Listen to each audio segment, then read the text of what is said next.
विद्यार्थी मित्रांनो, चला तर आपण इयत्ता 6वी सुलभ भारती या पुस्तकातील 9वी कविता घर ह्याबद्दल माहिती आणि वाचन करणार आहोत।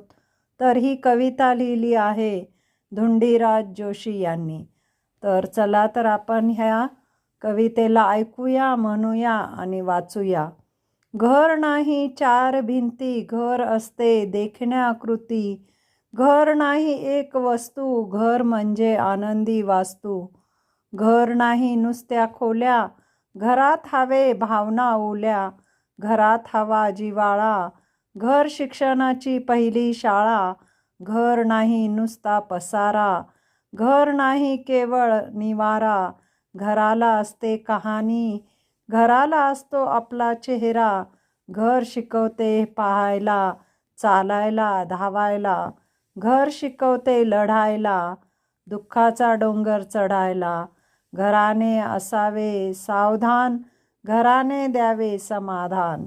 घराने ठेवावे काळाचे भान, जवळ करावीत नवीन मूल्य नवीन ज्ञान। घरात आईचे अपार कष्ट, आजी सांगते सुंदर गोष्ट।